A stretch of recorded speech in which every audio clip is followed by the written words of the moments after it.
And was phasing related to chorus? In a way, phasing, from what I understand, phasing was first, the phase shifter was first made to mimic a Leslie by taking the frequency and kind of putting it slightly out of phase. But it's done in a sequence to achieve that particular effect. So, how did they do that in the studio? Well, on a flanger, a lot of people ask what's the difference between a phaser and a flanger.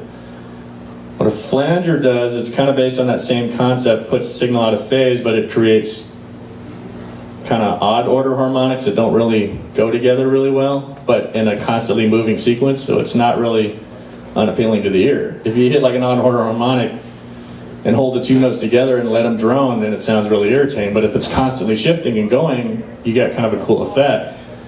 And all that pedal was trying to do was capture what studio guys were doing, flanging tape in the studio. And what they would do is actually physically, they would get their track, put it on two separate reel-to-reels, and actually physically put their finger, like playing both at the same time in unison, physically put their finger on the tape to slow it down a little bit and then let it go. And as it slowly, the reel's trying to catch up with the original signal, that's what you got that flanging sound. So all those old Beatles songs where you hear, you know, the whole mix just going crazy and flange like in Sgt. Pepper or something, that's what they're doing.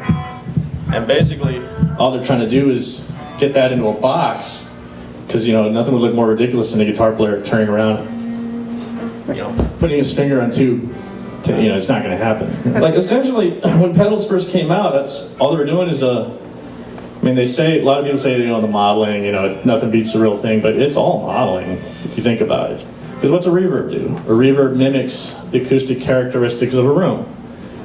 When you see a rack effect and it says rich chamber as a type of reverb, all that is a big empty hall. You see plate reverb, well, rich chamber, I mean, that's how they got reverb. Basically, in the old studio days, that's how they got reverb. They had to find a physical environment that sounded like that. Which is why a lot of guys, you see some of these louder Marshall amps, some of them, you know, a lot of them don't have reverb. If you're playing at that volume, chances are the venue's big enough where it's going to have enough natural reverb as it is. Now, I've been in some situations where I'm like, yeah, I got my rig behind me, I'm stoked, crank the reverb, I'm playing, I can't hear myself.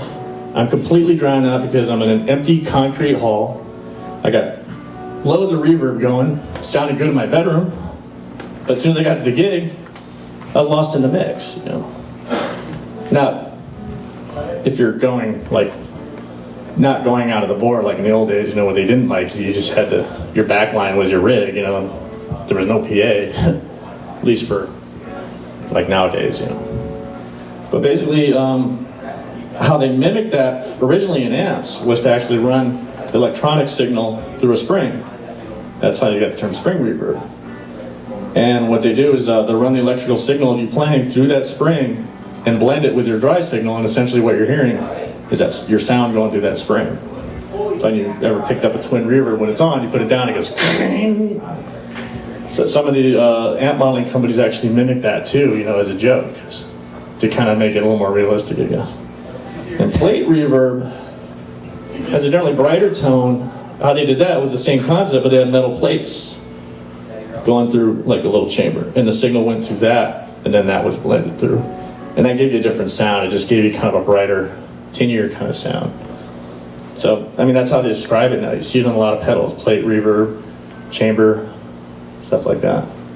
That's the history of that, but I think we all know what reverb does, right?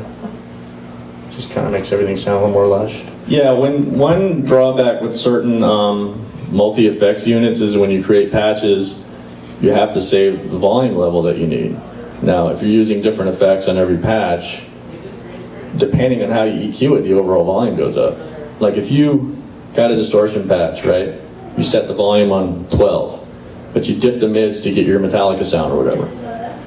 Generally, your overall volumes are going to go down, even though it says 12 o'clock in your volume knob, and in most cases people think of their home stereo, well, if it's on 12 o'clock, that's how loud it is. If you cut certain frequencies, your overall volume goes down, so that changes. Same when you crank the mids. But generally when you're playing leads, you want a little more mid-range because that's what people will hear in the mix. People have this, I see a lot of young guys doing it. They dip their mids in their amp. And then, it sounds happening, you get this thick, chunky tone, you go for a solo, you're gone. No one hears you. Now I had that, like, I was 21, first gig, just stoked, take the solo, no one can hear me. And I'm like, the amp's on 10, what's the deal? I had no concept of that. You kind of need the mid-range to kind of cut through the mix a little bit. That's why, like, nowadays, there's a lot of 3-channel amps that allow you to do that, where you have one channel, you can dip the mids, you get your thick, chunky Metallica tone, and then you have a 3rd channel with a little more gain and up the mids so you can cut through the mix a little better when it's time for your solo, Okay, we pretty much covered all effects out of this, except for the filter effects. The filter effects is kind of hard to explain. In the world of analog synth, it's a matter of manipulating the physical sound by just jacking it up with frequencies. I don't know how any other way to describe it, because if you hear some of these sounds, hang on. Now I'm using this as an example because rather than setting up each individual stomp pedals, this is just more for, you guys can hear as a reference what these pedals should sound like. They're 95%, mimicking what they're supposed to. There's a phase 90 in here. For the most part, you'll get the point. It sounds almost exactly like that. So I just did this for the sake of simplicity. You mess around long enough, you can do really stupid things like.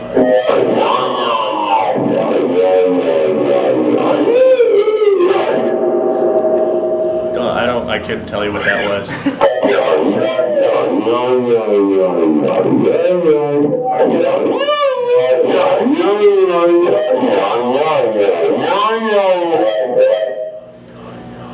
Some people might have a use for that. Something for everybody.